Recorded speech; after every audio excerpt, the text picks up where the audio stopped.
In this episode, I'm going to take a look at some of my vintage Star Wars figures I've had since I was a wee lad, and I'm going to take a look at a role-playing game book that changed my life forever. Stay tuned.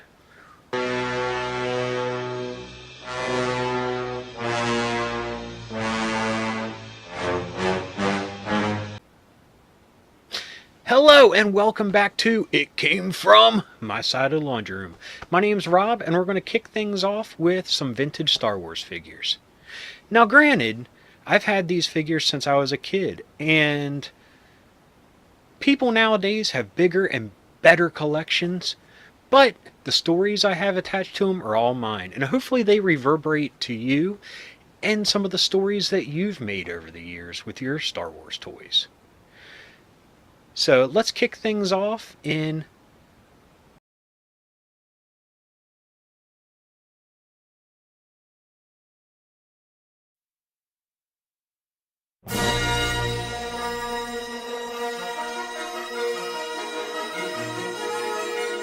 Okay. The first figure I'm going to show was actually one of my first. And that's Greedo. I have to say, Greedo has always been one of my favorite characters, and I think it came from it being one of my first toys. I took care of this dude so well. As you can see, he's not that bad a shape. I would lay them in little shoe boxes with tissue and take care of my Star Wars toys so well. Now some of them are a little bit more worse for wear, but as I said, this was one of my first. My aunt actually got me Greedo and Hammerhead with the land speeder for my birthday one year. They were the only Star Wars figures I had for a while until Empire Strikes Back came out. So I was really young, but I can vividly remember getting them. And unfortunately, I don't have the land speeder anymore. I still have Hammerhead somewhere in my Star Wars drawer here. But Greedo will always be one of my favorites. Great design, great character. He did not shoot first, as much as I love him, but yep, he got smoked. And rightly so. He was a dirtbag. Next, these are all from Return of the Jedi. But Gamorrean Guard, unfortunately I don't have his cool vibro axe or normal axe anymore. But funny story about him, one Christmas I got a couple of them from different family members. I don't know if he was a peg warmer back in the day. Maybe he was. I mean, I don't see a lot of people saying, I want the Gamorrean Guard because he's so awesome, even though I loved him. But I got a bunch of them, and stupid me with one of them, and I don't know if a lot of us were like this as kids, but I wanted to see what was under his helmet here. So I worked and worked and worked and finally ripped this off, and it was nothing, just a molded head to where it sat. But as a kid, we always thought, you know, the real thing is under that. Like, I don't know how many people were disappointed when they got an Orko action figure and you still didn't get to see what he looked like. You could take his hat off, but it was just a black head with blue ears sticking out of it. But anyway, yeah, one of them got tortured, but this one made it through. Actually sold a couple of the other ones I had, but Gamorrean Guard. Love the character, love the designs, love them in Return of the Jedi. Next is Squid Face. I know he has a real name, but I can't remember it at the time. This is another one that I kept very nice. He still has his belt and his cloth clothes are still in pretty good shape. But Characters like this only appeared in the background, but we got awesome figures of them. Nowadays, I mean, yeah, there's characters that end up on the cutting room floor, like Constable whatever his name is from The Force Awakens, but they don't pump them out like they used to.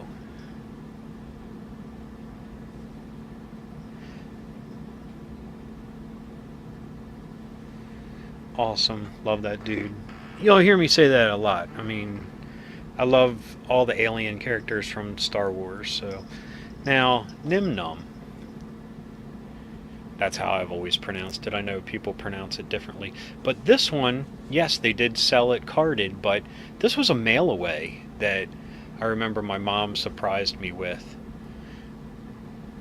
And I got this before I even saw the movie.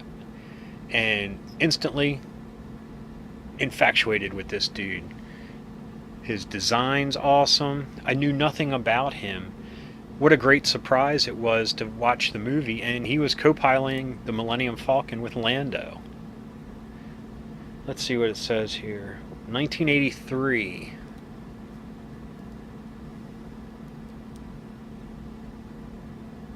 So that's actually after the movie came out. Oh well, maybe my memory's wrong about him, but I'm pretty sure I got him as a mail away. But I might have seen the movie by then. I'm not sure. Anyway, I could be wrong. I could be right. Love him. And one of my favorite Star Wars figures of all time, and I don't care what anybody says. I don't care. Wicket. I love the Ewoks. I still do. I don't see them as a money-grabbing device. They were awesome. They have a great backstory if you care to think about it. That these little bear people were kicking the crap out of stormtroopers to protect what was theirs. Using guerrilla tactics. Badass. But I was a little bit more infatuated with them when I was a kid. Wicket went with me everywhere. He was always in my pocket. And there was a time when, like I said with Greedo, I had a little shoebox that I made into a little house for him. Made little furniture, made little blankets, like he was a real pet or a real member of the family. I ain't got no shame in my game, people. I love me my Ewoks. And that's a theme that I got into a lot with my toys. That I'd pretend that they were real to a degree, or just pretend and have fun with them. Anyway, that was a very quick look at a couple of Star Wars figures in my collection. Next time we get to this segment, there'll be more and a lot of different things, but just stay tuned for the next Star Wars installment.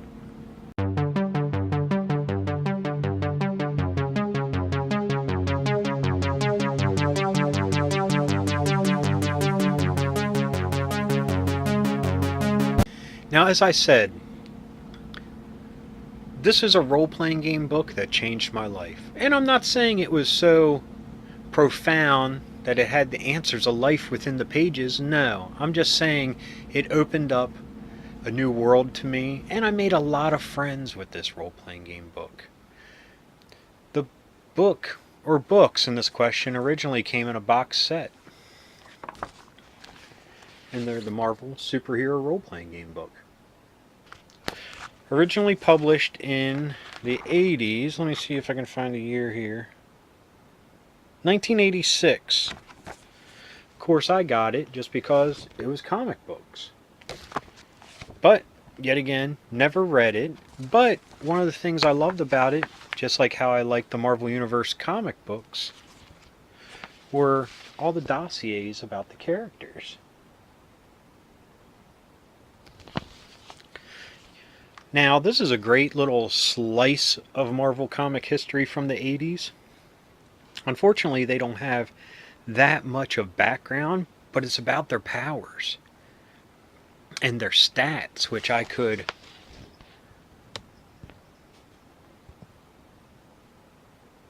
I could look at, and it kind of put things in a tangible manner.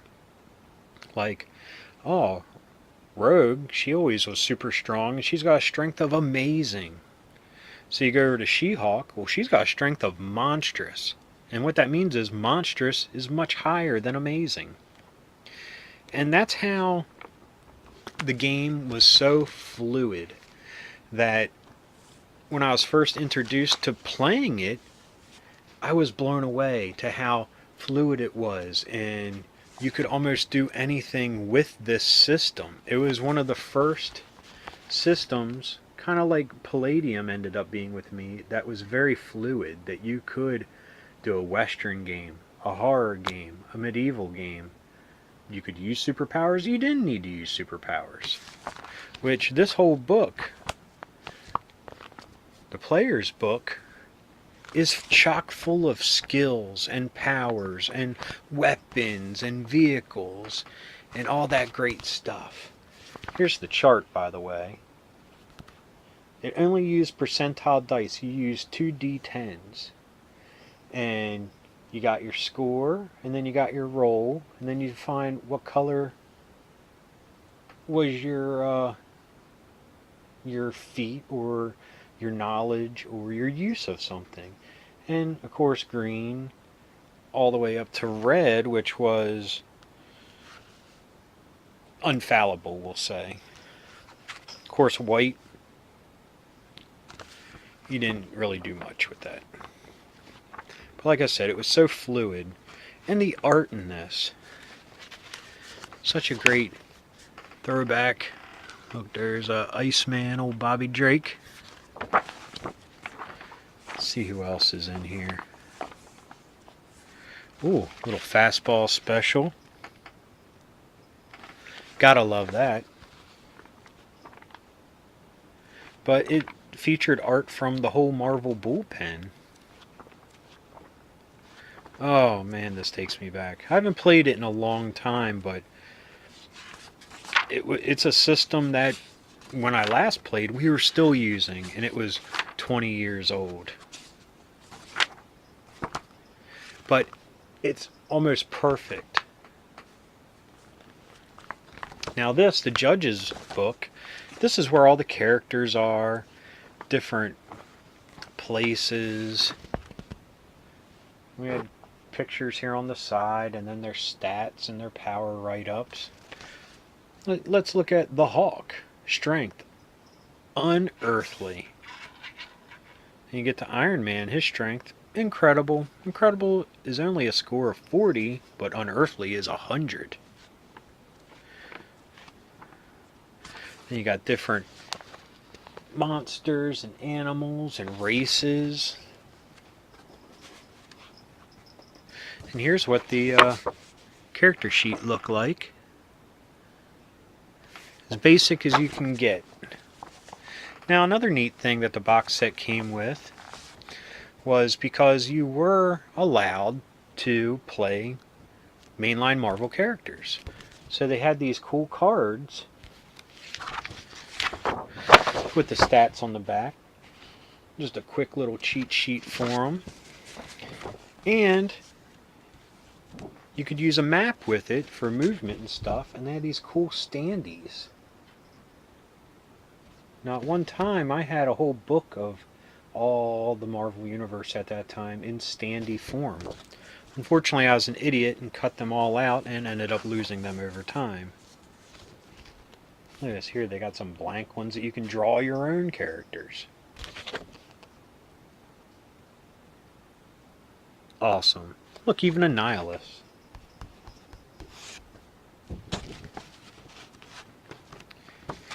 But of course, me at that time, all I cared about was Wolverine and